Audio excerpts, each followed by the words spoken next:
Boa noite a todos. Nós estamos aqui para a primeira roda de conversa da revista Tribuna Afro-Brasileira com os pré-candidatos afro-religiosos. Primeiro eu quero agradecer a presença de todos os pré-candidatos que aceitaram o nosso convite.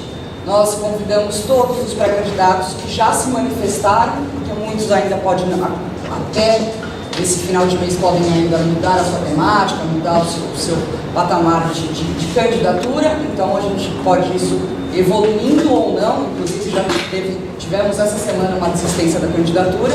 Então a gente sabe que isso acontece até efetivamente o processo começar. Eu acho que é um primeiro momento que a gente vai ter essa primeira roda, e isso a gente pode evoluir também com o passar da campanha em si, né? Oficialmente nós estamos aqui com os pré-candidatos. A partir do mês de agosto eles serão candidatos. Então, neste momento a gente só volta a lembrar, nós não podemos passar das regras do TSE, que é pedir votos, nem divulgar o número, porque por mais que você já os tenha, não pode ser feito. Então a gente só gostaria de deixar claro que a gente está trabalhando com a consciência da pré-candidatura, para que todo o público, nossos leitores da revista, todas as pessoas possam, na realidade, acompanhar esse processo. E quero agradecer aos assessores e os amigos que vieram aqui para ajudar também, até com as perguntas, que muitas vezes a gente coloca um tema e isso vai se estendendo, e eu acho que isso sempre é enriquecedor. Quero apresentar o meu grande amigo que está aqui ao meu lado, que vai me ajudar aqui durante esse processo aqui de indagar, de falar com as pessoas, de trazer a temática à tona.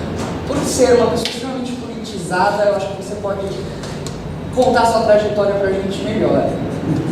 Boa noite a todos e a todas. Queria primeiramente agradecer ao meu amigo, meu irmão, o jornalista Cosme Félix, presidente da Tribuna Afro-Brasileira, que é o veículo mais antigo de comunicação voltado à comunidade afrodescendente afro-religiosa do estado de São Paulo, do estado do Brasil. Muito obrigado, Cosme, pelo convite. Agradeço também aos pré-candidatos a deputados estaduais e deputados federais por São Paulo, e dizer que espero que a partir de hoje todos os espectadores e todos os leitores, tanto da revista impressa quanto online, obviamente da Tribuna Afro-Brasileira, possam esclarecer ao nosso público e fazer com que todos aqueles e aquelas, obviamente, que vão ser os espectadores deste programa que vai ao ar uma série, conforme o projeto do Cosme, possam escolher dentre vocês aqueles que vão nos representar na Assembleia Legislativa do Estado de São Paulo e que está no Congresso Nacional. Boa sorte a todos. Eu sou Boa noite a todos, vou estudar. Eu sou Valdécio Domingues, sou coordenador da articulação política dos povos tradicionais de matriz africana do Estado de São Paulo. Sou pré-candidato a deputado federal pelo PROS, Partido da Ordem Social, Republicana Social. E estamos querendo apresentar um conceito novo, não de religiosidade, mas de povos tradicionais de matriz africana, e promover a defesa desse povo com base na lei do decreto 6040. Boa noite a todas e a todos. Meu nome é Alex Novas, 42 anos, sou pré-candidato pelo PSD. Vim ajudar com a minha experiência dentro do Congresso Nacional, com a experiência que eu tenho de projetos de lei, que tenho 7 projetos de lei tramitando dentro do Congresso Nacional. Queria ajudar o que eu fiz pelo meu povo. Eu gostaria de expandir isso para a nossa religião, que é de matriz africana. Boa noite a todos e a todas. Meu nome é Paisivaldo, sou da cidade de Abaiandava, 33 anos, sou pré-candidato a deputado federal pelo Partido do Avante. Olá, boa noite, tudo bem? Eu sou a Marli Barbosa, conhecida dentro da religião de matriz africana como Iaia Kej Ogunlade ou Adjoye Ogunlade. Eu tenho 23 anos de militância, estou pré-candidata a deputada federal pelo Partido da Mulher Brasileira e tenho uma luta, uma história dentro de várias instituições, as quais eu represento ou como diretora ou como conselheira. E estamos aqui para fazer a diferença no Congresso Nacional. Muito obrigada.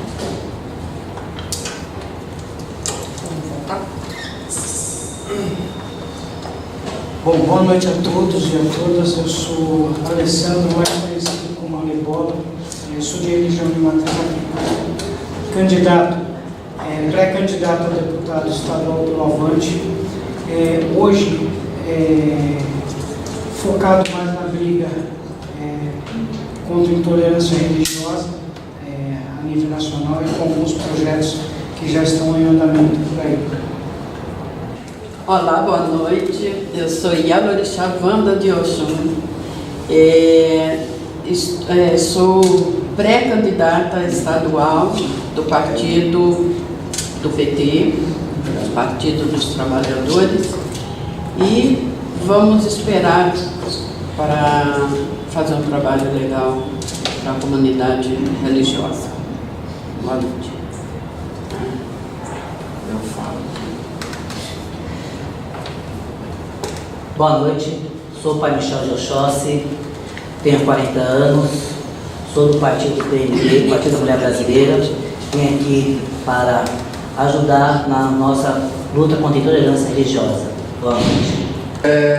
Pessoal, chegando aqui, a presença do nosso amigo de muitas batalhas, muitas lutas, que já está deputado, nosso deputado federal, que é pré-candidato à próxima, né? Como é que é? Você pode ser pré-candidato ou você já é candidato? Pré-candidato.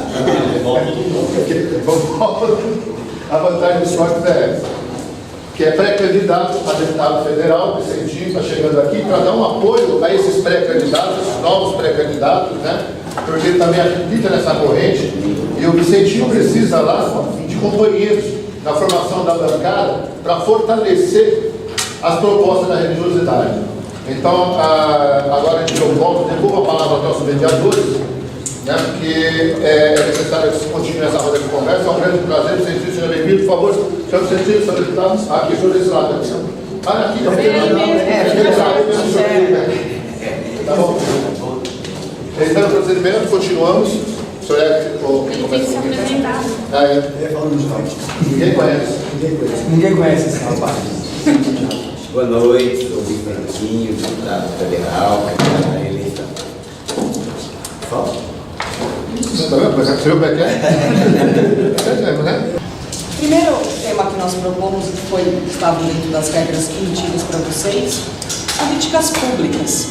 Quais são as ideias, uma visão geral, é claro, que vocês poderão tomar nesse sentido de políticas públicas? Eu só quero que vocês pensem não só no povo de terreiro, como no povo negro, nos LGBTs, na realidade nas grandes minorias que nós temos nesse país, que muitas vezes as políticas não conseguem atingi-las. Então, quando a gente pensar, a gente sempre vai pensar nesse nosso grande público, né? Só de povo negro nós somos 53% da nossa população. Então, a gente já se faz um país com este povo, né? E que a gente, na realidade, tem que fazer com que as políticas públicas olhem para esta realidade do Brasil, né? Com foco, claro, pensando nos nossos afros religiosos que estão dentro desta maioria hoje brasileira, tá? Vou começar aqui de novo pelos candidatos estaduais e a gente dá sequência depois pelos federais. Falar de políticas públicas, né? Falar de políticas públicas para as casas de religião de matriz africana é uma coisa que nós temos pensado há muito tempo. Por quê? Porque nós temos um problema e os irmãos que estão aqui, eles vão poder atestar isso. Por que hoje nós estamos perdendo para as igrejas evangélicas? Porque as igrejas evangélicas, elas se fazem presentes na comunidade. Elas estão situadas numa comunidade, elas fazem projetos dentro daquela comunidade, elas abrem as portas delas para a comunidade e assim a Igreja Católica. Agora, as nossas casas, parece que nós vivemos em outros tempos, porque esses dias eu estive conversando com um irmão do Rio de Janeiro, eu falei, fica complicado, porque nós temos hoje, nas nossas casas de axé, engenheiros, professores, médicos, que eles vão para a rua falar de política pública no seu trabalho, mas não da sua casa de axé. Nós vivemos em outros tempos. Nós continuamos dentro da senzala. A gente precisava, para fazer política pública para a casa de axé, conscientizar os nossos mais velhos, sentar, politizar. O primeiro processo é politizar as nossas casas de axé, que elas não são politizadas. Até mesmo só, gente, independente da nós nos alinharmos todos, independente do conhecimento de cada um. Então, creio de bom tom, até peço isso, licença ao Cosme. Hoje, nossa maior representatividade no que se refere à questão política, até mesmo na construção de políticas públicas e na defesa das mesmas, e creio eu que, independente de ser pré-candidato à reeleição para o Congresso Nacional do nosso deputado federal Vicentino, então, creio eu que ele possa, obviamente, iniciar a fala acerca disso, e os pré-candidatos, obviamente, que somem as suas falas após o deputado, porque querendo ou não querendo, também é um professor para cada um de vocês, principalmente vocês que são pleiteantes a uma posição para vir a tornarem-se candidatos efetivos ao cargo de deputado federal. Então, peço ao senhor deputado, por favor, que inicie, fale todos estão de acordo.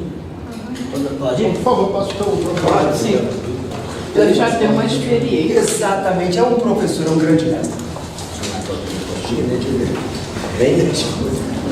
Quem vai controlar? Está controlando?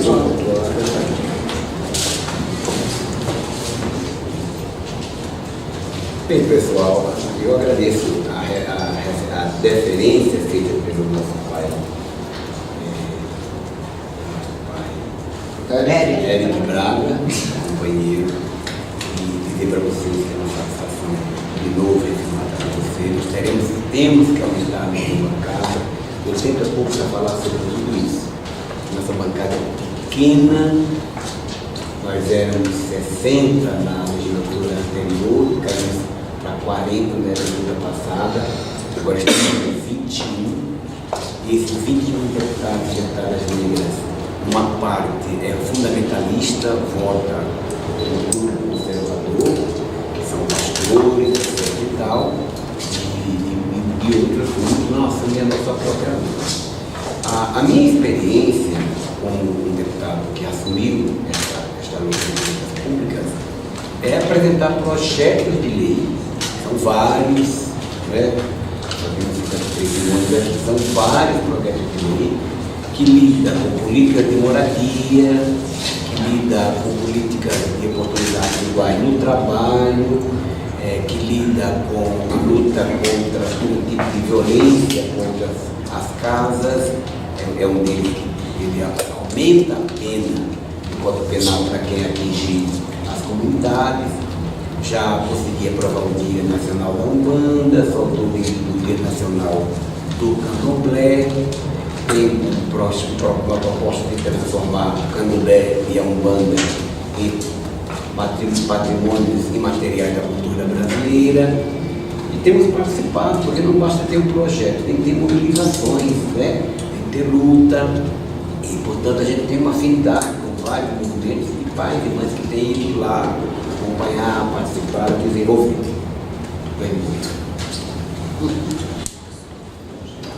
Vai tu mesmo. Pode começar. Vamos nessa. Como eu disse no princípio, a maior preocupação é com povos tradicionais de matriz africana. Transformar povos tradicionais, não limitar a situação ou a atuação com a religiosidade desses povos. E esses povos tradicionais, considerando os povos tradicionais do Brasil, os que vieram descendem de povos escravizados. Logo, a gente precisa unir a área de atuação, seria mais empolgado, se eu procurando fazer com que entendo em muitos debates, dizer que temos que eliminar toda forma de racismo, preconceito e aniquilação da nossa cultura, da nossa história, das nossas tradições. Procurar entender essa guerra contra as drogas é guerra contra quem? Contra o povo negro. Precisamos eliminar isso e buscar caminhos e soluções para isso. O genocídio de nossa juventude, que não há mais futuro, não se persegue futuro para uma juventude que não existe. O extermínio das nossas culturas, a aplicação da Lei 10.639, que tanto falam de deve ser cumprida, deve ser exigida, e dizem que falta formação. Ora, não pode faltar formação num país que é formado também pelo povo africano. Falta interesse e motivos para aplicarem na lei, e entra na ideia de o sentido religioso, que nada mais é do que tentar burlar a condição da lei e não fazer a sua aplicação.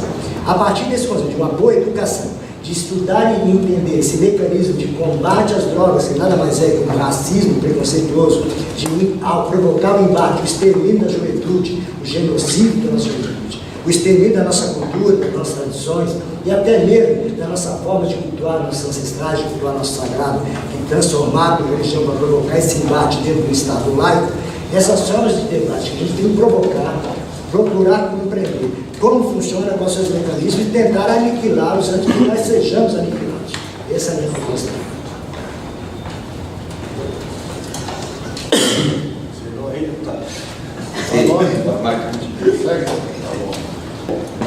O que eu vejo dentro da religião como frequentador, não sou pai, é que a nossa religião precisa de muitos projetos para os povos tradicionais de matriz africana. Isso como é que se vai viabilizar? Viabiliza no seguinte sentido, como o nosso nobre deputado falou agora, que é o quê? É projetos para a base, mas só que a gente precisa discutir isso com a sociedade, trazer mais projetos para a área de educação, para as pessoas entenderem o que é o povo de matriz africana, o que seriam os projetos das casas religiosas, o que projetos para a área social, para a área cultural dentro da nossa religião, é o que mais está precisando. Ou seja, nessa questão racial, nessa questão de intolerância, a gente precisa dialogar isso muito bem. Eu acho que o deputado, que ele entende que dentro do Congresso Nacional nós precisamos dialogar com todo mundo, não só com nós da religião, mas com os evangélicos de forma geral, porque se a gente quiser um projeto, a gente precisa dialogar com as partes. Então eu vejo que dentro das políticas públicas a gente precisa trazer para a sociedade, discutir com nossos povos esses projetos, na área da educação, na área da cultura, na área social, enfim, N outros projetos que a gente precisa discutir para nosso povo de matriz africana. Falou só 1 minuto e 15 segundos. Ótimo. Falar de projeto, falar de preconceito religioso é importante, ao mesmo tempo complicado, né? Porque nós precisamos ainda, dentro das religiões de matriz africana, nos educar, criar projeto, maravilha, né? Conheço como projeto de isenção de imposto de templos religiosos.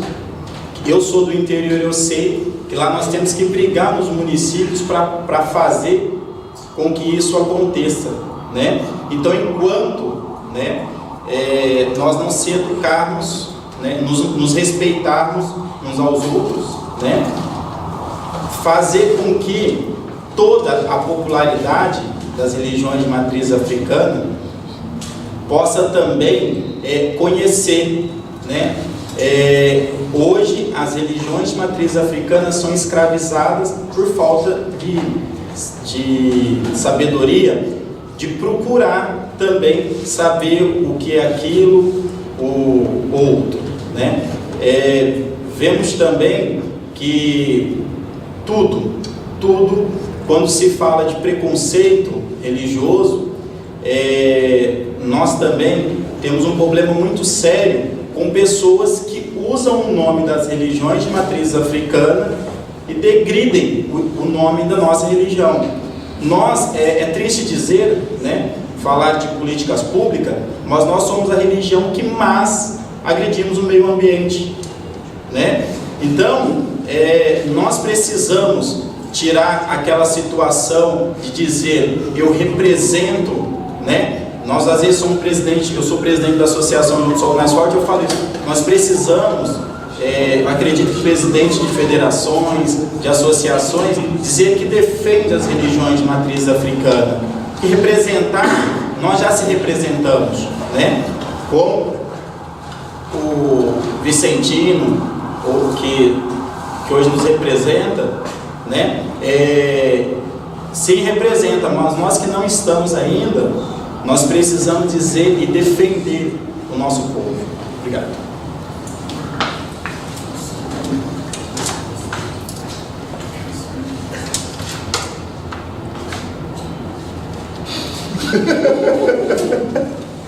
Um, dois, três. Não, é que eu estava pensando o que você estava falando. Vamos lá. Nós precisamos no Congresso Nacional de renovação. Nós acreditamos que os nossos irmãos de outros estados serão eleitos e com isso nós poderemos fazer a bancada da diversidade. Com essa bancada da diversidade, nós aqui do estado de São Paulo, eu particularmente, que participei de várias e várias conferências municipais, estaduais e nacionais, nós poderemos desengavetar todos os projetos, todas as propostas que na Conferência da Igualdade Racial, a primeira até a quarta, nós estamos repetindo essas mesmas propostas, essas mesmas ideologias que nós temos aqui no estado de São Paulo para o Brasil. Nós acreditamos que com essa bancada da diversidade, essas políticas públicas serão desengavetadas finalmente e nós poderemos assim fazer a diferença não só para o nosso estado aqui de São Paulo, mas para o Brasil inteiro. E isso é muito importante essas políticas públicas. Falar de racismo, falar de perseguição, do desrespeito religioso, falar das invasões que estão acontecendo em diversos terreiros, isso é muito conflitante para nós, povos tradicionais. E nós estamos aqui para fazer a diferença no Congresso Nacional. Muito obrigada. A gente vem de um processo triste, de perseguição. Como eu tenho nos últimos anos lidado com o tema combate à intolerância religiosa, que nada mais é do que racismo religioso, entendeu? Porque quando você lida com o termo combate à intolerância religiosa, você deveria colocar outras religiões como o budismo, como o hinduísmo, como outras por aí afora, mas infelizmente quem está tomando na cabeça, quem está tomando pancada dia e noite são as casas de candomblé e os terreiros de Umbanda. Por outro lado, temos que pedir para os nossos irmãos, zeladores de orixás, nossos avós, nossos avós, que abram as portas das suas casas, para que os projetos entrem, para que se faça projeto, para que a casa ela abra para a comunidade o que ela é realmente, né? Para que nós estamos. Porque eu costumo falar que um zelador de santo ele é psicólogo, ele é pai, ele é médico, ele é advogado, então, e está lá na comunidade pobre, ele tem que vir para dentro da comunidade. A casa dele não está perdida no espaço, no tempo. Então a gente está aí, na luta, criando vários projetos. Eu conheço a história de muita gente aqui, né? Tive o prazer de participar de alguma dessas histórias, mas os meus irmãos, eles têm vindo com a gente, para que nós possamos lutar por eles, né? Como eu costumo falar, está aqui a Marli Ogunladê, sabe disso.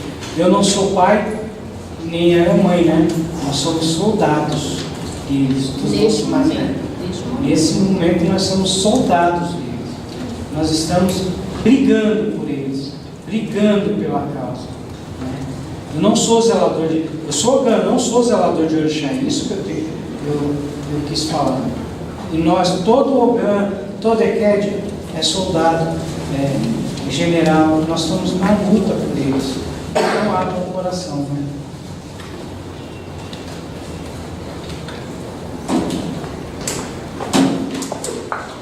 Gente, falar de políticas públicas Eu acho que isso nós já estamos fazendo, pelo menos no Ilê Animoxumiuá, nós já fazemos há muito tempo. Tipo, com o Afoxé Filhos da Coroa de Dada mesmo. Eu dou aula de corte e costura, eu ensino como fazer as roupas que o Afoxé sai. Para quem não sabe costurar, eu dou desde o princípio. Eu dou aula de culinária. Eu ensino a pessoa a fazer o acarajé, fazer as comidas de santo. Então tudo isso é uma forma das pessoas sobreviverem também, né? Tudo que nós temos dentro de uma casa de candomblé é uma forma de sobrevivência de todos que queiram trabalhar e sobreviver daquilo. Então eu acho que projetos nós vamos ter sim que ajudar as pessoas, né? As casas de candomblé, nós estando lá, eu acho que é a oportunidade de chamar todos, fazer uma reunião e explicar direitinho como que se faz, ou chamar uma pessoa para ir nas casas de candomblé e se colocar à disposição do Babalorixá e da Ialorixá e mostrar para ela a importância disso. Porque eu venho de uma casa de candomblé do Rio de Janeiro e lá eu vi a base da casa sobreviverem vendendo as comidas de santo. Abará, acarajé, essas coisas todas. Então foi isso que eu aprendi e é isso que eu passo. Tá bom? Boa noite, obrigada.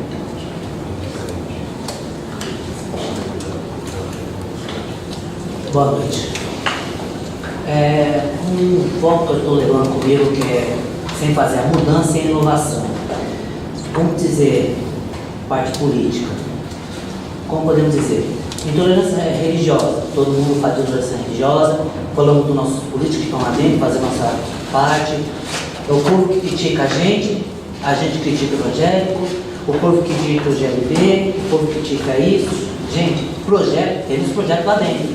Porque os nossos irmãos de santo, que se diz ser do santo, que estão lá no projeto, não faz o projeto seguinte. O projeto lá dentro tem bastante. O problema é a gente entrar, mudar, para fazer o quê? Se a gente entrar e conseguir mudar, conseguir fazer que esse projeto andar. E tem muito projeto parado lá que não anda. Muito projeto que não consegue ter o quê? O caminho. Por quê? Porque quando os nossos irmãos de santo, que se diz, estão lá, se acomoda. Não, mas tem que entrar e mudar. Mas se entrar esse povo que está lá, que não estão fazendo nada, e colocar gente nova. Porque se entrar gente nova, vai mudar. Agora ficar o povo lá e falar assim, mas eu sou do santo, eu estou fazendo isso. Não, nós não vimos um projeto, uma casa de umbanda, de candomblé, tem uma abertura mais fácil. Para que tanta dificuldade para abrir um terreiro? Se a gente tiver uma abertura mais fácil, praticamente todo o terreiro vai estar legalizado, vai ter poder fazer coisas culturais para o bairro ou para a cidade. Mas, como se diz, o povo que está lá não muda, então eu acho que está na hora do povo colocar gente nova para mudar assim. Intolerância religiosa não é só nossa, parte africana, afro-brasileira, também tem intolerância religiosa na parte de GLBS, na parte de tudo. Não é só na nossa parte que temos que mudar. Muita gente também não aceita de um pai de santo ter caso com outro homem, ou uma mãe de santo ter caso com outra mulher. Também tem intolerância religiosa. Mas também temos que ver essa parte. Não só a parte nossa africana, mas ver a parte da população, da nossa região que nós estamos, ver a parte que nós estamos precisando, para poder mudar, poder o teu caminho, para nós poder seguir nossa frente. Obrigado. Bom, a roda está boa, né? Eu gostaria, apesar de eu não sou mediador, né, mas estou aqui como diretor, junto a vocês. O Brasil vive hoje um momento muito difícil. A maior nação, uma das maiores nações da América Latina, a maior da América Latina, uma das maiores do mundo, nós somos a 8ª economia. O estado de São Paulo, particularmente, é um estado especial, é um estado que tem o maior recurso da União, que é a maior população e tem o maior rendimento. Nós estamos vivendo aí momentos muito difíceis por conta de uma coisa chamada corrupção. Eu gostaria que os nossos parlamentares falassem um pouco o que pretende diante desse quadro que a população brasileira está cansada e que ela não quer ouvir. E quando nós falamos da população brasileira, nós falamos dos afro-brasileiros, nós falamos principalmente desses que são as maiores vítimas da corrupção, porque são eles que sempre sofrem, porque são quem pagam a conta. Né? Então, eu vou começar essa pergunta aqui novamente, né? Nós vamos passar para os nossos deputados federais, nossos pré-candidatos a deputado federal, né? Posso aprovar a proposta de vocês, que representa o Estado de São Paulo, diante desse quadro tão complexo. E vou dar um norte para vocês. A nossa questão no trânsito. Nós temos dentro de um quadro da qual a população está totalmente insatisfeita com a legislação de trânsito e com a forma como ela acontece. São os senhores legisladores que podem nos auxiliar, ainda que sejam federais, mas podem estar incitando para que os estaduais de todo o Brasil repensem talvez isso. E eu peço aqui, passo a palavra para o mais experiente de todos nós. Estamos aqui. Nosso querido Vicente. Quer dizer que não sou mais experiente, não, viu? A gente está sempre aprendendo, mas quer dizer, e é só pensar vocês para informar que estamos com 1.450 pessoas que estão no Facebook acompanhando o nosso debate. Eu acho que isso é bom, né? A gente já vai divulgando todos nós. Olha, nós temos, eu particularmente tenho uma definição de política de transporte e que vise valorizar o transporte coletivo. É um absurdo um país como o nosso depender de caminhões para transportar as grandes riquezas, ao invés de termos trens, como acontece nos países mais avançados, que é muito mais barato, muito mais eficaz. Então é absurdo a gente comprar carro para sair de um bairro para o outro, só para andar de carro, dentro do tanto transporte coletivo que podia viabilizar e evitar aí muito sofrimento, né? Que é o que acontece. Hoje é uma tortura para quem trabalha e sai de madrugada, chega às 7, 8 horas que mora aqui na cidade.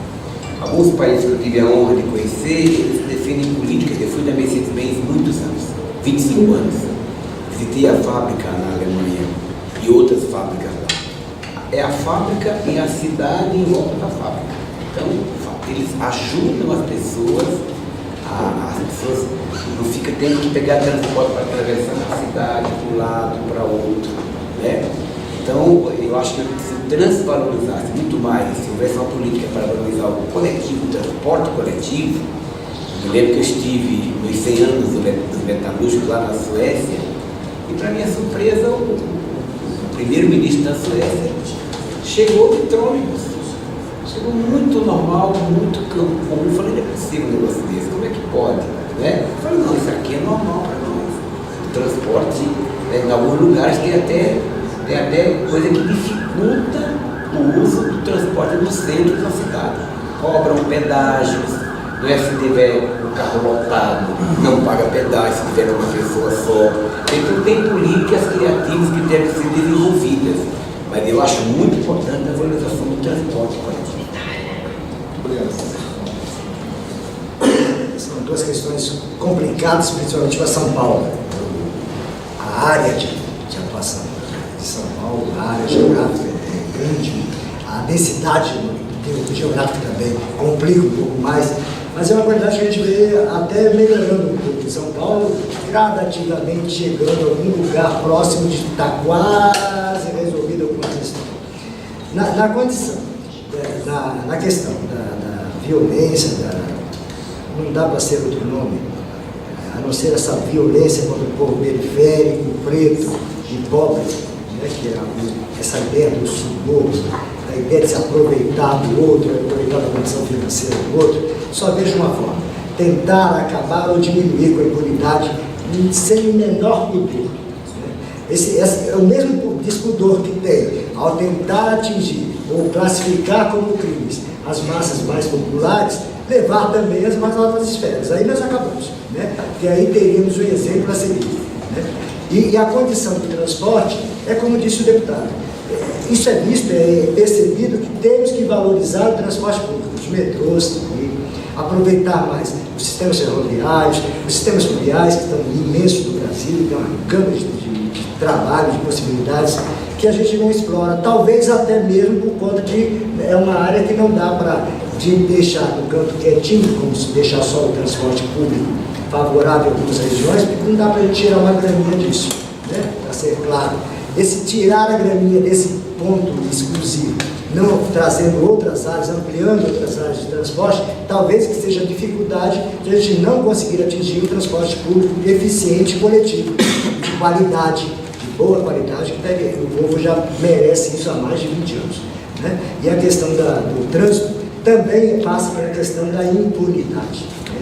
A impunidade, e mesmo quando a gente diz vamos gerar lucro através dos problemas causados pelo trânsito, não é eficiente porque ele não é utilizado depois de forma a receber esse dinheiro e aplicar em condições de educação de trânsito, em melhor qualidade das vias, em melhor possibilidade de utilização de transporte, né? Em maiores argumentos que façam que a pessoa perceba que ao cometer um crime de trânsito, por promover uma simples penalidade, ele provoca coisas muito maiores, não só para ele, mas para o coletivo. E isso só é uma forma, de novo volta a palavra, impunidade. Essa a gente precisa resolver, como fazer, como cuidar. Eu gostaria de... Queria pedir permissão, porque eu não falei disso agora, questão primeira da corrupção, eu prometo falar em 30 segundos. Pode ser? Uma hora de eu achava conversa. que era só Concorda? de falar. Sim, concordo. Já fez favor, a maioria concorda, né? Concorda. Prometo ser muito rápido. 30 segundos, senhor deputado. Então, pessoal, esse negócio da corrupção, o que nós temos que tomar um grande cuidado é, primeiro, a gente não fazer generalizações. Né? Eu não posso condenar os nossos irmãos evangélicos porque tem um cara como Bolsonaro ou Eduardo Cunha. Não posso condenar a Igreja Católica porque teve este ou aquele padre que praticou pedofilia. Então não se pode condenar um partido, como eles já tentaram condenar o meu partido, porque teve um ou outro caso, fora outros casos gravíssimos que nada tem a ver, né? E fora muita injustiça, como é o caso do Lula. Eu acho que essa questão da corrupção é tão séria que as pessoas que estão nos vendo agora e que nós dialogamos aqui têm que tomar um cuidado, porque às vezes ele ensina o filho a ser corrupto. Quando ele faz a prova do menino, não é? Quando ele vai passar no trânsito, fala, vou dar uma graninha para esse guarda para me liberar. Quer dizer, essas coisas vão criando sementes. É uma questão cultural seríssima, essa história de que levar vantagem em tudo. Se eu falar desse tipo, puxa vida, parabéns, você existe no movimento sindical, deve ter vindo há pouco desde 81, nunca se envolveu com nada. Eu falo, pessoal, isso é obrigação. Nós temos a obrigação. Obrigado.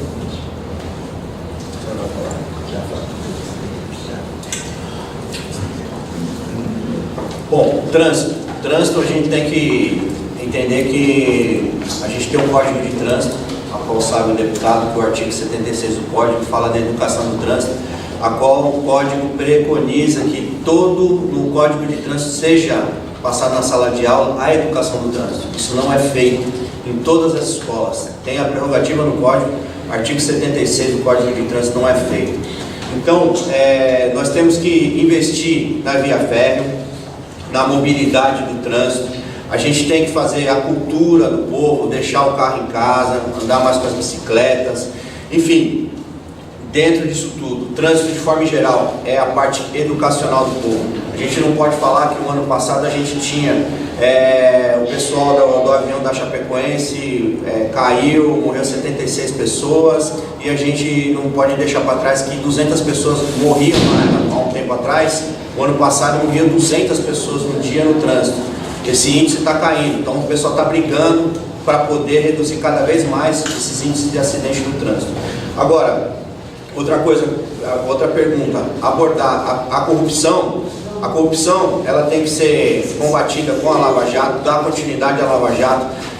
A continuidade que a gente vê é que o povo brasileiro, tanto o nosso povo de matriz africana como o povo de forma geral, tem que fazer a renovação política, olhar bem, saber em quem vai votar e como votar, saber se aquele parlamentar que vai vir para a reeleição, como é que ele está, se ele está bem, se ele não tem nada. É isso que a gente tem que fazer a nível nacional para todo o nosso povo.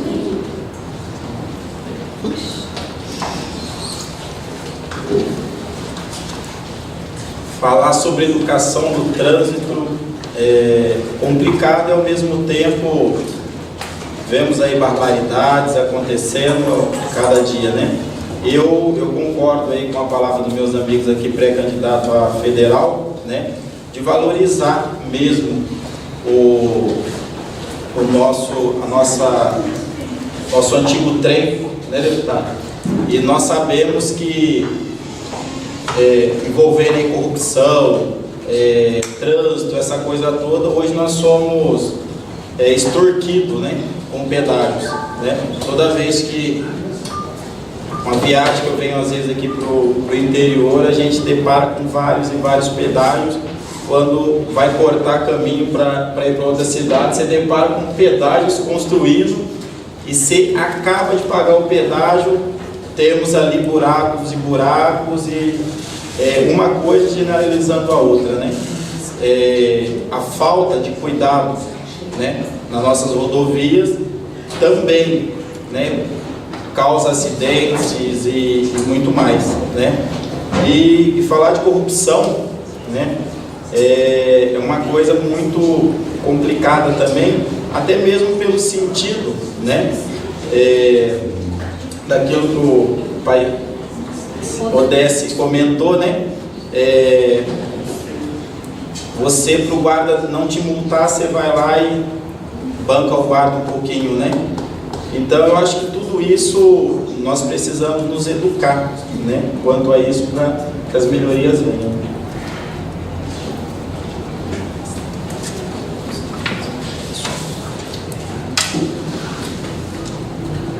Tudo é uma questão de educação nesse país. A educação é a base fundamental para tirar o nosso povo da ignorância. Quando nós falamos de trânsito, nós falamos de acidentes, nós falamos de corrupção, nós falamos de vários adendos que estão envolvidos nessa temática do trânsito. A primeira coisa que nós poderíamos fazer em Brasília, que nós estaremos fazendo, é a reforma do Código Brasileiro de Trânsito. É muito fácil você hoje atropelar, matar, extinguir uma vida e essa vida ser ceifada e não ter nenhum tipo de... Porque o código, as leis do trânsito, ela é mais abrangente, ela é muito mais branda do que o que nós estamos vendo por aí. Então nós precisamos dirimir políticas públicas e também fazer com que quem dirige um carro ter o mesmo respaldo, a mesma importância de quem conduz, manipula uma arma de fogo. A corrupção, as pessoas têm que entender o seguinte, que o parlamentar, que o político que está lá ali representando, ele nada mais é do que um voluntário. Ele não é um profissional político, ele não tem uma carteira registrada como político. Essa pessoa que está lá, se ela serve para o senhor e para a senhora, ela serve durante 4 anos. Analise o seu candidato e troque o seu candidato se ele não for à altura que vocês estão precisando. Quando a gente fala em parlamentar, a gente fala numa situação que se chama imunidade parlamentar. Essa imunidade parlamentar, ela tem que ser extinta para que não haja prerrogativas para esses parlamentares. Muito pelo contrário, assim como outros países, quando você lesa, porque isso é crime de lesa à humanidade, quando você lesa a população, você tem que ter, como isso, um crime hediondo. Muito mais para a educação e para dizer à população que aquela pessoa que estava lá lhe representando foi um mau político, foi um mau administrador, foi uma pessoa pelo qual teve o seu voto de confiança e não foi respeitado. Então, são essas políticas que nós queremos fazer. São essas atitudes que nós estamos levando para o Congresso Nacional. Só um parêntese, por favor, antes de iniciarmos. Primeiro, Cosme, em seu nome, em nome da tribuna, agradecer a presença do Rogan Mário Luiz, meu irmão, um homem de formação política maravilhosa, uma pessoa que eu respeito demais, a nossa Iafa Oxé Conceição Reis, coordenadora do INTECAP do Estado de São Paulo, obrigado pela presença dos dois. Mas eu, como advogado do diabo, obviamente, sou obrigado a me fazer dessa forma. Eu vou fazer uma pergunta a você, Vicentinho, por favor. Independente dos projetos do parlamentar federal, estadual ou municipal, obviamente vocês seguem dentro de uma campanha majoritária aquilo que é previsto no plano de governo do candidato, a chapa majoritária a qual vocês defendem, e obviamente além de cobrar daquilo que é previsto no plano de governo deste respectivo partido e ou agremiação, é que seguem-se os projetos de vocês para que se cumpra aquele plano de governo da chapa na qual vocês se tornam pré e possivelmente candidatos. É isso mesmo? É desta maneira? Olha, o microfone sem microfone? Pode ser, o microfone é aberto, na verdade. O microfone é aberto, né? Ele é aberto, é para poder ficar mais fácil por causa do tom de voz de cada um. Eu acho que as candidaturas, elas têm que ter as suas particularidades, né? Claro que os partidos têm seus programas, né? O partido tem um programa mais aberto, mais amplo, partidos mais conservadores, então se agrega os partidos mais conservadores, mas o parlamentar tem autonomia de criar os seus projetos e definir a sua ação, quais eixos de ação devem atuar. Respondendo rápido, por causa da tempo. Sim, né? Para eu poder chegar exatamente no lugar que eu procuro falar alto, eu não preciso do microfone. O que eu gostaria literalmente de voltar a cada um de vocês, eu gostaria que vocês prestassem atenção, por favor, exatamente para nós conseguirmos dar um foco para exatamente essa roda de conversa.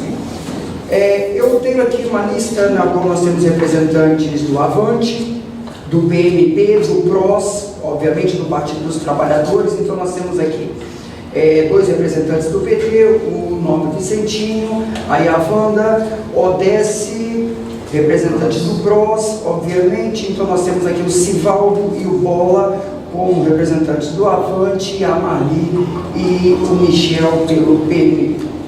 Então vamos lá. E o Alexandre? Alex. Pelo PSD. Pelo PSD. Então vamos lá.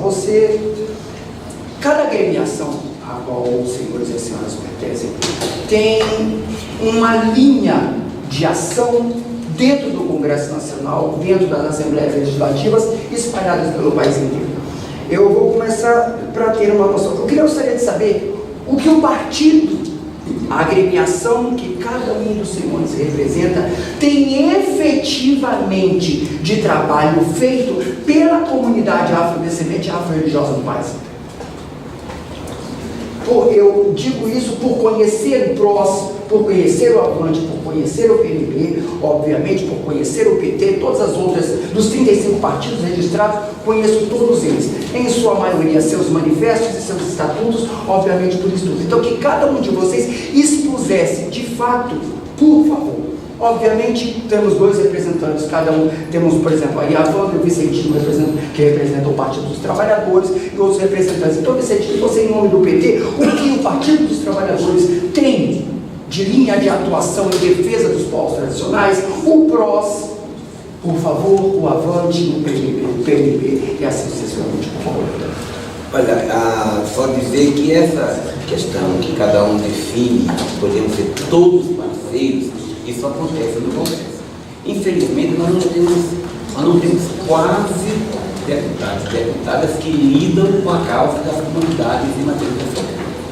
Nós tivemos a felicidade, por exemplo, de termos aliados para aprovar um projeto do nosso partido, por exemplo, que foi a criação do Estatuto da Igualdade Racial, que ali se fortaleceu, inclusive, a participação das comunidades, o respeito, né?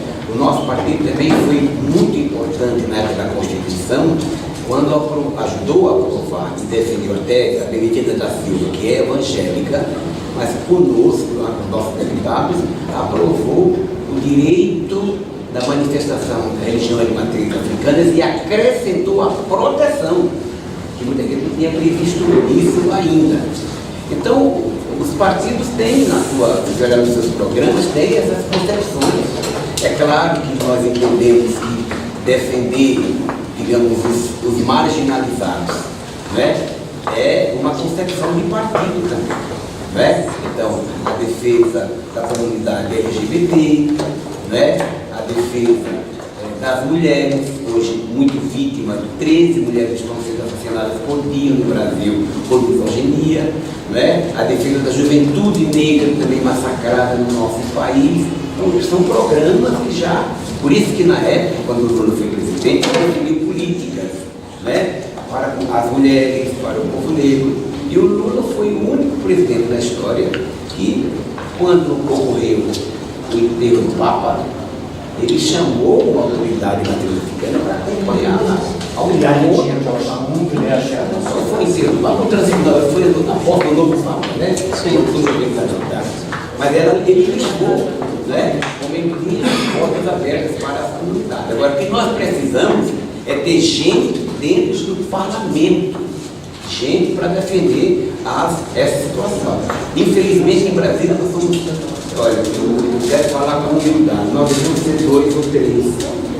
Entendeu? Em São Paulo, infelizmente, alguém pode até dizer que é, mas lá dentro, no concreto, eu me lembro quando a gente aprovou a sessão solene de Verdão Banda, do Candomblé, ninguém apareceu nas sessões, porque tem que ser uma coisa concreta, não é? Então, essas coisas são muito importantes. Só que tem que tomar cuidado. Se é verdade que durante aquelas sessões, alguns assessores de deputados, sobretudo evangélicos, porque eu separo o evangélico, tá, pessoal? Eu não quero fazer uma briga de uma corrente contra a outra, mas uma coisa é o evangélico que está na periferia, nas cadeias, cuidando do povo pobre. Outra coisa é aquele que se vive evangélico, que representa a Rede Record, por exemplo, que tiveram programas até um dia desse que prejudicavam, ofendiam a nossa comunidade. Então, lá você vai encontrar até evangélicos que respeitam essa luta que nós temos levado. Obrigado. Você vai responder pelo próximo? Você vai responder pelo próximo? Você. O PROS é um partido relativamente novo, ajudou a participar de algumas conquistas, mas muito fracamente, né? Mas esse seu estatuto, até um conflito, essa modificação, essa renovação do PROS, esses estatutos, os cuidados e um programa de respeito a todos, de cultura a todos. Inclusive, eu fazendo parte do Partido Migrante agora, do partido, faço parte do diretório estadual para conduzir essa nova forma do PROS atuar em políticas povos tradicionais e os povos periféricos. Não há uma preocupação efetiva do PROS com cuidados dos nossos povos, porque não havia esse programa, não havia, de fato, possibilidade também de participação desse programa. Por ser um partido muito pequeno, estávamos com 1 deputado federal, hoje contamos com um número um pouco maior, não tínhamos no Estado nenhum deputado eleito. A partir de novos acordos, a partir dessa renovação, conquistamos alguns por 10 cargos já eleitos e estamos atuando de forma a modificar as ideias do partido, apresentar novas propostas com relação ao Código de Matriz e também comigo no Estado nessa função, e a gente está tentando trabalhar de melhor maneira. Mas a primeira premissa que há de possibilidade de que isso ocorra e que a gente possa, participando do governo, atuar com essas preocupações, é que é um partido aberto a todas as possibilidades, aberto a todas as conquistas e amplo no entendimento de todas as religiões e conceitos de povos tradicionais de matriz africana, principalmente. Alex, você Do PSD. do PS. Bom, a pasta do PSD Movimento, né, PSD Movimento, ela existia, mas ela não estava ativa, né, principalmente a pasta do Movimento Afro. Então eu fui convidado pelo partido para poder também compor essa pasta, né, e agora eu tenho a missão, com ou sem mandato, de estruturá-la, né. Então, estruturá-la no seguinte sentido: trazer todos os nossos povos de matriz africana, todo o pessoal do LGBT, todo o pessoal do movimento negro, todo o pessoal das mulheres também. Então a gente estruturar essa pasta, né, conforme a necessidade da nossa religião. Então o PSD entendeu que essa pasta ela é importante, né, não só para o parlamento, mas para o povo de forma geral, né, para a gente adotar políticas públicas, movimento cultural, movimento da educação dos nossos povos, entre outros projetos que assim a gente vai demandar daqui para frente. Só um parêntese, gostaria que você pudesse, por favor, Cosmo. Por conhecer o PSD, obviamente, a linha, a atuação do PSD no Congresso Nacional e nas Assembleias Legislativas de todo o país, desde a cúpula do PSD até as suas bases, em suas zonais, obviamente, o Partido Social Democrata ele tem como cerne e todos os seus dirigentes membros da Igreja Universal do Reino de Deus.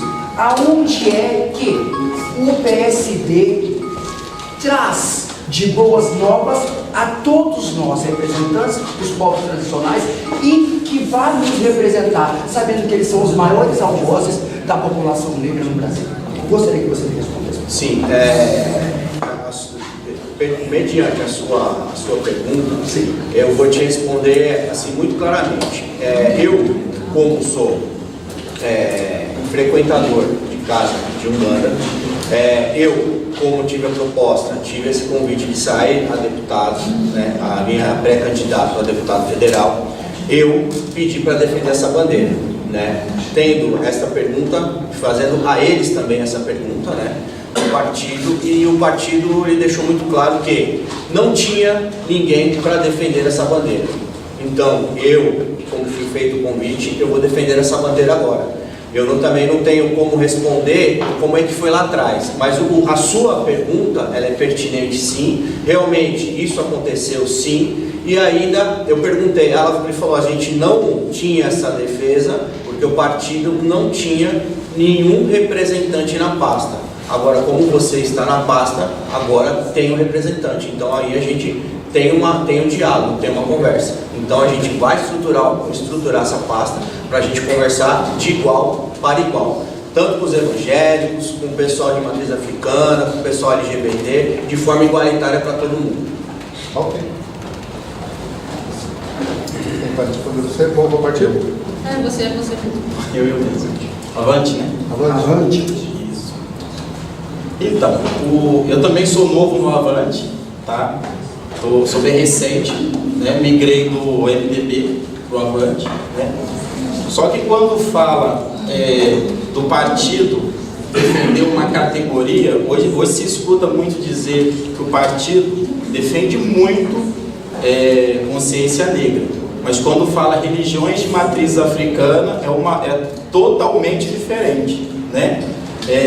Hoje, até mesmo nós vemos aí que tem vários programas e vários partidos, né, que defende e esconde as religiões de matriz africana atrás da consciência negra, né? E quando eu cheguei no Partido do Avante, eu percebi, né, e eu me deparo, né, também que o meu amigo aqui também, que é do meu partido, conheci ele aqui hoje, né, que é da religião de matriz africana, e dentro do Partido do Avante temos vários pré-candidatos que são Yalorixás, Ogãs, Equedes, que estão vindo aí para disputar eleições. Agora, igual meu amigo disse, falar lá do passado é complicado, né? Porque nós que estamos chegando agora que vamos ser a renovação do partido e fazer acontecer e brigar.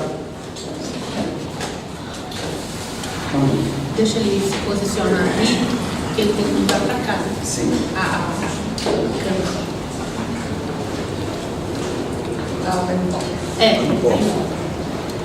Bom, falar do Partido da Mulher Brasileira, eu estou no Partido da Mulher Brasileira há 2 anos. Quando eu fui convidada pela Nacional, pela presidente Suede Aidar. E ela me deu a pasta de secretária nacional da Humanidade. Então, nessa pasta, qual era o nosso pensamento e a nossa diretriz? Formatar em todo o país secretarias municipais estaduais com as lideranças comunitárias e não levar estrelas para dentro do partido. E ela sabia e sabe que a minha ancestralidade fala muito mais alto do que qualquer outra coisa. Então essa minha ancestralidade, esta questão da matriz africana é forte dentro do Partido da Mulher Brasileira. Nós temos aqui no estado de São Paulo várias lideranças que estão assumindo diretórios municipais, coisa que os outros partidos políticos não fazem. Nós estamos empoderando não somente as mulheres, como os homens também, para que nós possamos ter aí uma formatação de um partido novo. O Partido da Mulher Brasileira, ele é novo. Essa eleição, ela é a primeira que nós estamos concorrendo aí como deputados federais, como estaduais, como governador. Nós fizemos a parceria aí, estamos aqui coligados ao Márcio França, aqui no estado de São Paulo, a eleição dele como governador, e nós estamos aí fazendo a nossa diferença. O nosso lema dentro do Partido da Mulher Brasileira é fazer com que um suba e puxe o outro. Um suba e puxe o outro. 2020, nós queremos fazer a diferença colocando essas lideranças comunitárias como vereadores e, quiçá, prefeitos dos seus municípios. Essa é uma oportunidade que o Partido da Mulher Brasileira tem se inovado em relação aos outros partidos políticos, fazendo essa diferença e dando empoderamento a essas lideranças que sempre foram utilizadas e jamais prestigiadas.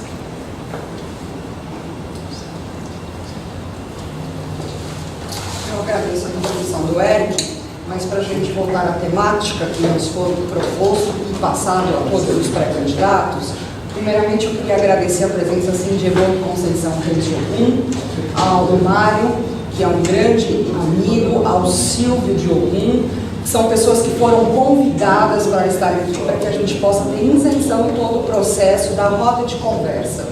Infelizmente o Eric não acompanhou desde o começo a nosso planejamento, então ele não sabe, né? Mas de qualquer forma existe uma temática, existiam os convidados, os pré-candidatos todos que foram convidados, todo o regulamento que foi transmitido a todos eles, que concordaram em estar aqui. Voltando, eu acho que aos últimos acontecimentos, e a gente não pode ignorar o fato da nossa religião hoje de matriz africana, e isso engloba todas as vertentes de candomblé, todas as nações, a Umbanda, todas as formas de manifestação que são hoje dentro das nossas etnias, nos acontecimentos sobre a intolerância religiosa e sobre a temática que envolve o preconceito racial que está intrínseco dentro da intolerância religiosa. Então, partindo deste princípio de roda aberta de conversa, a ideia é que vocês falem de como isso é para cada uma das vertentes, porque nós temos aqui pessoas do candomblé, temos pessoas, os pré-candidatos da Umbanda, nós temos o Vicentinho, por exemplo, que é declaradamente católico, né? Então a gente tem todo um processo onde nós temos a intolerância em todas as nossas, pensando nas nossas religiões. Claro que a de matriz africana hoje é o nosso foco, mas que não deixe de ter em outras religiões também, né? Então eu queria que vocês, exercendo um cargo público, que tipo de ideias, de plano, de possibilidades que a gente pode tentar para minimizar esses casos. Eu vou partir aqui para os deputados estaduais, para que a gente entenda talvez atitudes que podemos tomar a nível de estado, e depois aos federais, para que a gente entenda que tipo de atitude a gente possa ter a nível federal. Vamos lá de novo. Intolerância religiosa. Né? Eu não acredito nesse nome, para mim ele é um racismo religioso. Em se tratar de combate à intolerância religiosa ou racismo religioso, o que é que nós devemos fazer? Esquecer candomblé e umbanda, porque todos professam e falam de orixás. Porque enquanto nós continuarmos com a separação do candomblé, da umbanda, nós não vamos chegar em lugar algum. Vamos continuar com uma disputa que realmente é o que tem, é o que há. O candomblé não é aceito, e toma pancada forte, porque defende a questão racial mais que a Umbanda, né? A Umbanda, para alguns, se elitizou, coisa que o candomblé não fez. E um fala que fez mais do que o outro. Enquanto nós não extinguirmos essa bandeira de que candomblé é uma coisa, umbanda é outra, não. Somos todos de religião de matriz africana. Todos professamos orixás, falamos de caboclos e de suas entidades, entendeu? Então nós temos que começar pela união, começar regularizando as casas. Se você quer seus direitos, começaremos pelos deveres. E quais são os nossos deveres? Regularizar as casas, porque você só pode exigir se você estiver dentro da lei. Então regula a casa, tira a CNPJ, faz tudo o que tem que ser feito dentro de uma casa, como as igrejas são, porque a partir daí você também pode lutar pela isenção de impostos, entendeu? Eu não lembro, eu acho que Evôme Conceição teve também no processo das cestas básicas, você lembra? Né? Que foi uma articulação do Monaban, do Senarab. Na época, o Francelino estava vivo. Entendeu? Isso é uma coisa que todo mundo deixou passar em branco. Por quê? Porque as casas não eram registradas. A gente tentou, conseguimos até levar até um determinado pedaço, mas as igrejas ganharam, porque eles são lá. Eles não fazem doação do que eles recebem, né? Mas eles chegaram lá. Olha, pessoal, eu acho que nós temos que pensar de uma forma como proteger as nossas casas, todas, né?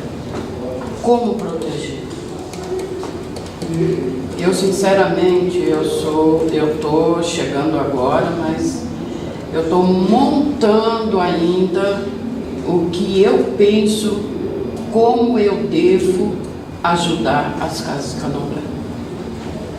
Tipo, eu estive em Brasília e fiquei sabendo que a CEPIR, ela tem um telefone que você pode, sofreu alguma agressão na sua casa, ou até verbal, você pode ligar, que eles mandam uma pessoa te acompanhar, saber o que aconteceu e a partir daí tomar alguma providência.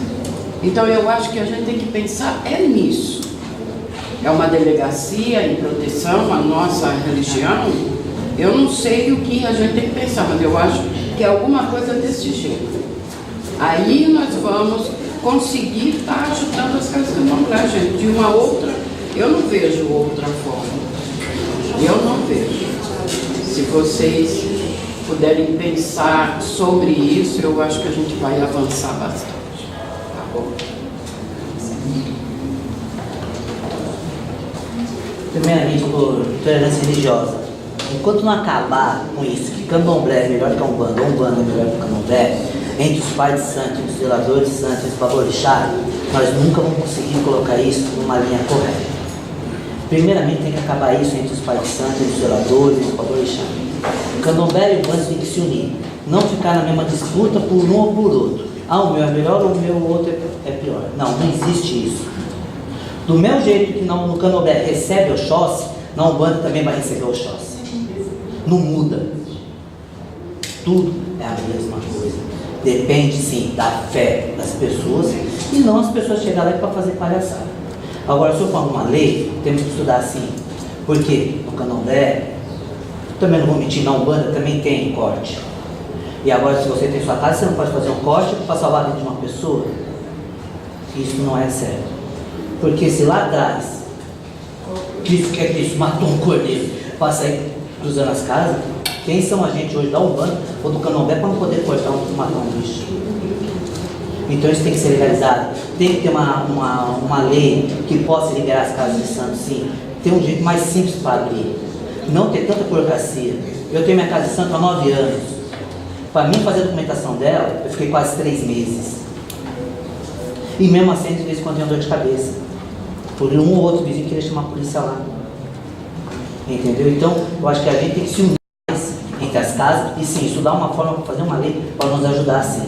E todos os pais, zeladores, está tudo junto.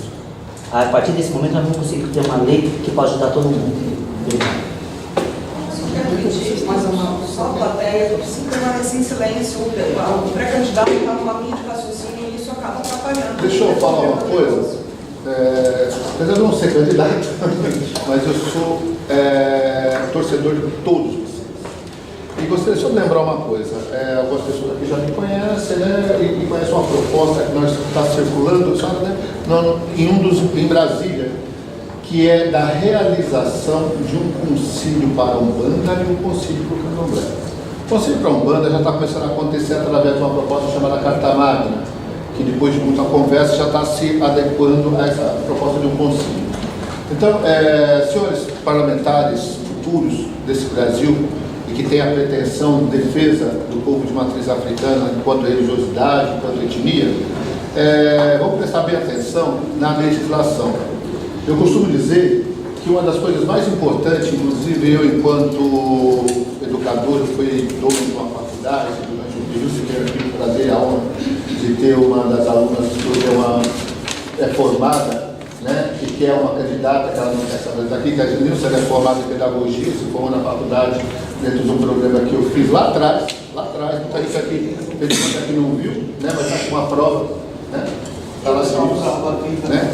Então, qual é a proposta? A proposta para a religiosidade, senhoras e senhores, é principalmente uma boa educação, como se diz. Então, eu vou só dizer uma coisa.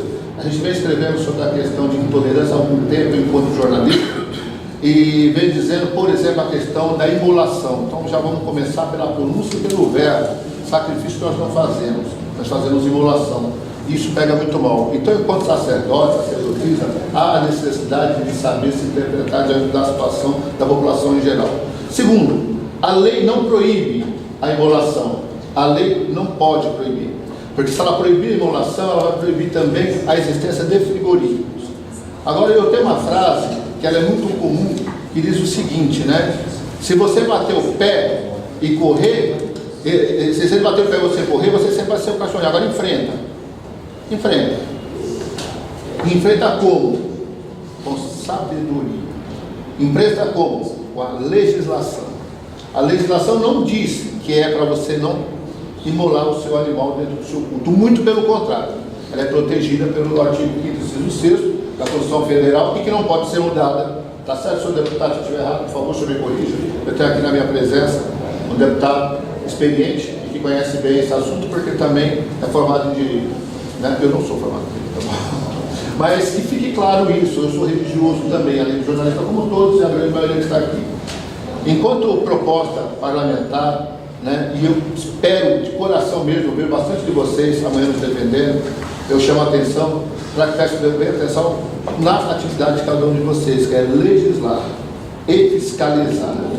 Né? A apresentação de projetos, como diz, isso aqui vocês vão estar, tem muitas coisas nas gavetas, mas se preparem, vocês vão encontrar um mundo muito diferente daquilo que se imagina, né, enquanto não está lá dentro. Tá?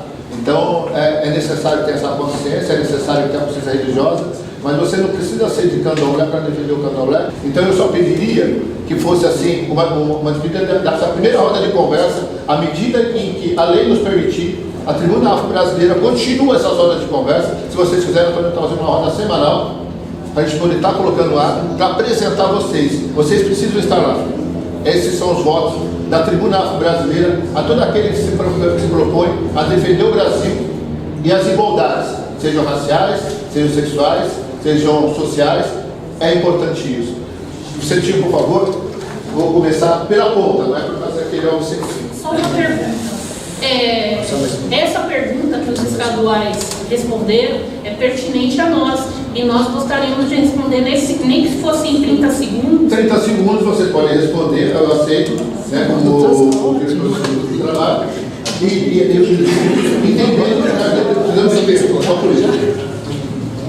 Falando muito brevemente, obrigado, Vanessa, por nos convidar, vocês por terem nos acolhido. É apenas dizer, sim, eu sou católico, sou da Terceira Tradição, participo da minha paróquia, São José, São Bernardo do Campo, no Bahia Neto, onde eu moro. Mas o próprio Papa Francisco já disse, se você quer ser um católico de verdade, a primeira coisa que você tem que fazer é respeitar as outras religiões. Quero mandar um abraço para o pai da mulher. Estamos com 3.800 pessoas aqui acompanhando ao vivo. Uma pessoa questionou, uma pessoa muito querida, por que estou falando só desse assunto? Explicar que se fosse uma audiência para falar sobre trabalho, era trabalhista, ou a questão da mulher era mulher. Aqui nós estamos tratando das relações, da luta das religiões de matriz africanas, portanto esse é o tema. Não quer dizer que os deputados aqui, ao serem eleitos, vão falar só disso lá. Tem todo um comprometimento geral com todas as causas, que eu vou chamar de causas da dignidade humana, tá bom?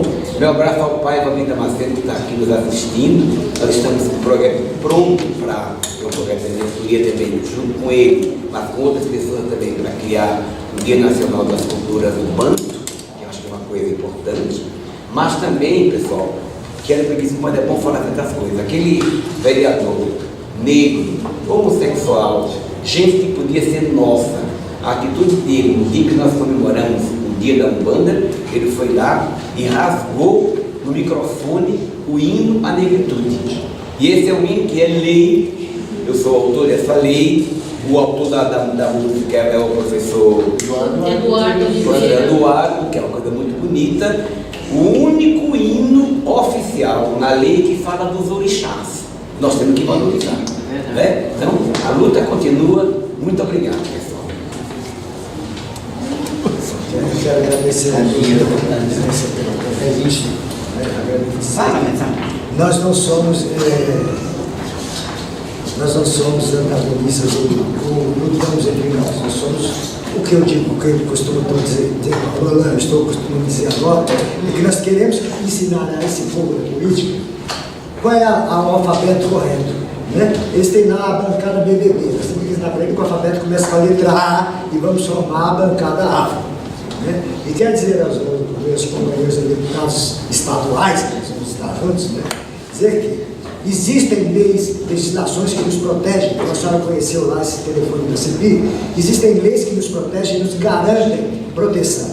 Nós que desconhecemos, a grande massa dos povos tradicionais de matriz africana desconhecem as leis que os protegem e procuram novos argumentos, ainda se perdem em conversas antigas, né? A gente fala assim que nós temos, graças ao PT, isso tem que afirmar com tranquilidade, nós temos uma legislação federal que nos garante em todas as questões, sem precisar nada de correr atrás como estão fazendo agora. Vamos regulamentar a casa, porque senão não temos proteção, porque isso é uma falácia. Porque as casas protegidas em São Paulo foram castigadas, sem menor preocupação com a legitimidade dessas casas. É uma conversa que quer nos transformar, ao invés de povos tradicionais, em comunidades tradicionais, com menos garantias de apoio de direitos. A gente precisa prestar muita atenção nessa armadilha. O decreto 6040 nos garante total proteção. A resolução da OIT e os acordos internacionais que o Brasil fez com direitos humanos, no Pacto de São José, na Costa Rica, e o Pacto de Durban nos garantem todas as possibilidades de defender as nossas casas, defender as nossas religiões, de defender o nosso público, de defender o nosso sagrado. Basta utilizarmos, como disse o Cosme, a linguagem correta. Eu tenho um amigo que diz assim: nós hoje estamos no século XXI, utilizando o mesmo meio de transporte do século XVI e com argumento do século XIV, e com uma Ferrari na mão, queremos ainda ir lá trocar o cavalinho que puxa a carroça e não conseguimos encontrar. Basta que a gente decida.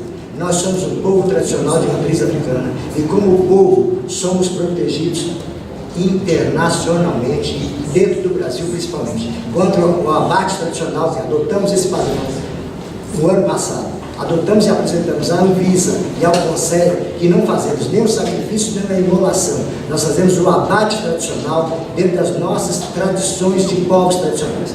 Esse abate tradicional, ele é garantido pela Anvisa como um abate não religioso, um abate não de sentido de oferta, de poluir o meio ambiente, como o senhor apresentou, mas usamos como uma parte tradicional que nos alimenta e alimenta o nosso sagrado.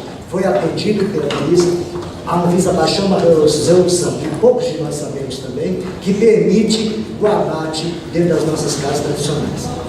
Com tranquilidade, não há nenhum problema com isso. E no estado de São Paulo existe o Estatuto das Religiões, que há uma referência, mas aqui em letras bem minúsculas, isso os deputados estaduais vão nos ajudar a mudar, e dizer lá, qualquer contestação a qualquer parte desse estatuto pode ser contestado por qualquer pessoa de outra religião que se sinta prejudicada. E ninguém prestou atenção até hoje nessas letrinhas miudinhas que estão no fundo do estatuto, que nos garantem maior liberdade, maiores direitos, e que a gente tem que prestar atenção no que deixam de informar para a gente, procurar entender e aprender com mais velocidade, como se estivéssemos pilotando essa Ferrari, e deixarmos de lado essa carruagem que nos impera quando trazemos para o lado religioso, que é o que eles querem. Seja religioso, que sendo religioso, você não tem direito a nada, porque o Estado é laico, só acha a condição de apoio à religião de povos evangélicos, dos cristãos, favorecidos, né? Não todos também, os favorecidos por essa ideia. Então devemos apresentar e acostumar a dizer ao povo quem somos, de onde viemos, quais os direitos que temos, e tirar proveito disso da melhor maneira, que eles não sabem que saída tomar para nos combater isso. Bom, obrigado, Ana Vanessa, obrigado a todos os colegas que estão aqui, ao nosso público também. Nas minhas considerações finais, eu só tenho que dizer o seguinte: eu acho que dentro da religião, como frequentador, eu acho, na minha visão, que nós precisamos acabar com os egos dentro da religião de forma geral, acabar com o ego. Eu acho que isso é importante. E o que o pai falou aqui do lado aqui também é ver essas federações, associações, o porquê que essas informações a qual você está passando não chega no nosso povo, né? O nosso povo é muito pobre de informação, é muito pobre de qualquer tipo de conhecimento. Então, eu acho que isso, nós como parlamentar estadual e federal, nós temos que fazer essas informações chegar. De que maneira? Não sabemos, nós precisamos dialogar dentro da Assembleia Legislativa, dentro do Congresso Nacional, para que essas informações cheguem até os nossos povos. A questão disso tudo é nós crescermos o nosso movimento, nós nos unirmos e, mais uma vez repetindo, acabar com os egos. Acho que acabando com os egos, a gente nos unindo, nós iremos chegar muito mais longe do que nós imaginamos. Porque a hora que o nosso povo entender a força que nós temos, nós vamos chegar muito longe e vamos avançar bastante nas nossas caminhadas e por aí. E dizer ao nosso deputado Vicentinho que temos mais um soldado no Congresso Nacional, que é o nosso amigo Paulo Paim, que está lá também. Como Senado. Obrigado a todos. Com certeza. Meus agradecimentos, conheci hoje o Cosme, a Vanessa, que participou do nosso evento lá em Araçatuba, né? Quero complementar aí as palavras da Iá, né? Conhecemos já por telefone também, a presença do deputado, do pai aqui também que já participou de eventos, né?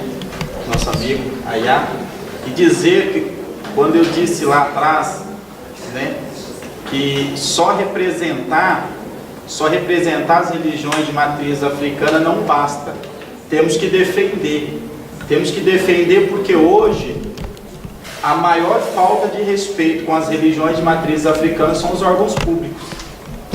Delegacias não respeitam, polícia militares não respeitam, né? Prefeituras não respeitam, né? Então nós, né, estamos querendo aí chegar lá, temos que defender, realmente repassar as informações. Quando eu disse lá atrás também que nós ainda vivemos uma escravidão, essa escravidão da falta de informação, né? É triste dizer que nosso interior lá, né? Eu acredito que o Cosme está de parabéns aí com a TV, com a revista, né? Isso é muito importante porque leva as pessoas, né? E é triste dizer que ainda existe muitas federações que poderiam estar passando, associações que poderiam estar passando as informações para a nossa população e infelizmente não passa, né? Então, quando nós quebrarmos esse ego, né, que nós não somos xerifes, né, nós somos iguais, né, e que todos têm os mesmos direitos, né, que não as casas maiores possam ser privilegiadas com projetos, porque não as menores, né? Porque eu acho que é igualdade, né? Porque falar só do preconceito é uma coisa, mas a igualdade dentro de todas as casas, né? É importante isso aí, tá bom? Intolerância religiosa. O que nós podemos fazer no Congresso Nacional para resolver esta situação? Nós podemos, nós estamos com a reforma do Código Penal atrasada. A reforma não foi feita. Nós temos aí o artigo 208, e eu estou falando isso porque eu sou bacharel nas ciências jurídicas, direito. Então, o artigo 208 é aquele que nos resguarda quando nós temos os ataques em nossas casas. E muitas vezes o sacerdote, a sacerdotisa, não sabe desse artigo, não sabe o que é uma invasão de domicílio, ela não sabe disso. E ela poderia dar voz de prisão, não sabe ainda que a partir das 18 horas não se pode entrar mais ninguém na sua residência ou no seu templo sem ser convidado. Então, tudo permeia na questão da educação e das pessoas saberem os seus direitos e os seus deveres. Então nós temos, como pré-candidatos, nós temos a responsabilidade, e ativistas que somos, militantes que somos, nós temos essa incumbência de passar para as pessoas esta responsabilidade. E é essa responsabilidade que nós queremos lá no Congresso Nacional, a partir de 2019, se unir com a bancada simpatizante ou da diversidade de outros estados e fazer com que essa reforma do Código Penal seja feita.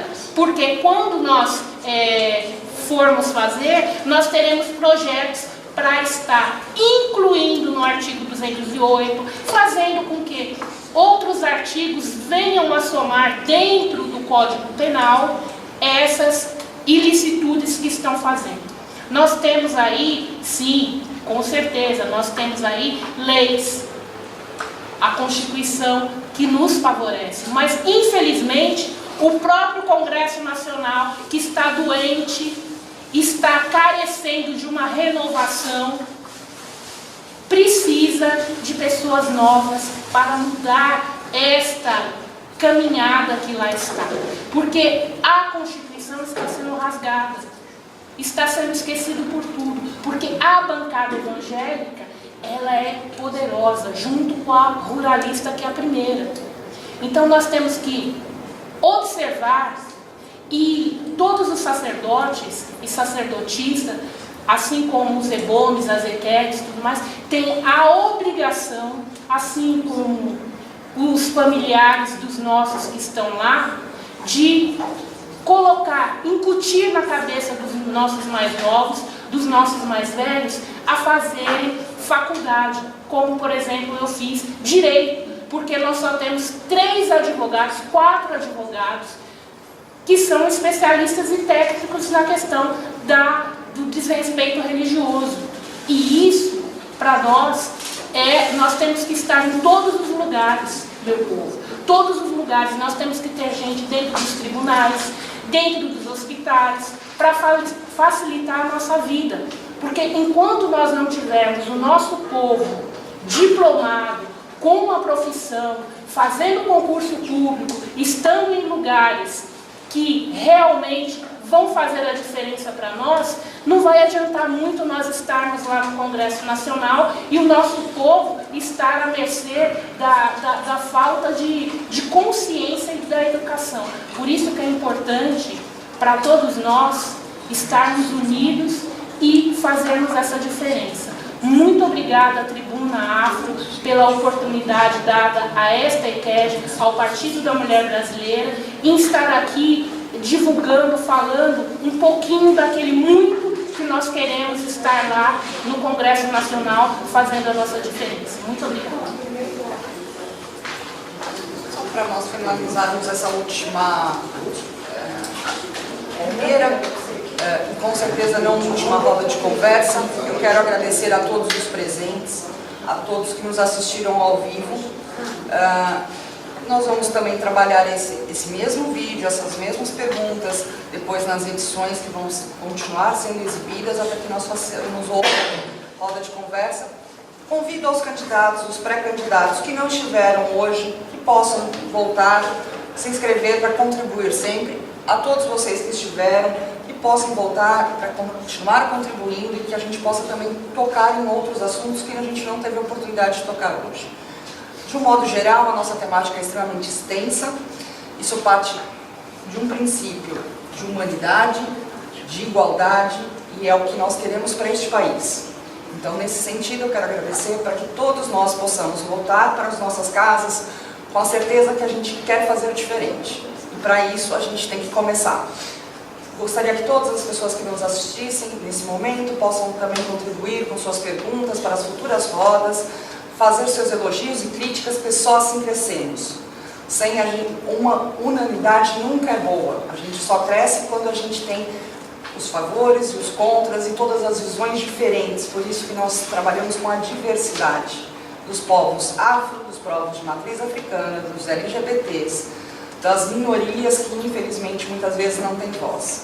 E é nesse sentido que eu quero agradecer, porque Cosme Félix é realmente a história. Hoje a sua revista faz história, porque faz essa divisão do momento que nós estamos nos organizando para que a gente busque o que realmente nos faz diferença. A liberdade de atuação que nós na revista, não só eu como colunista independente, tenho em escrever, faz completamente diferença numa imprensa que muitas vezes não dá voz. E é nesse sentido, muito obrigado, Cosme, mais uma vez, e a todos que estão aqui e a todos que nos assistem. Meu boa noite, que a gente possa continuar com esse projeto. Sem a participação de todos não será possível. Obrigada.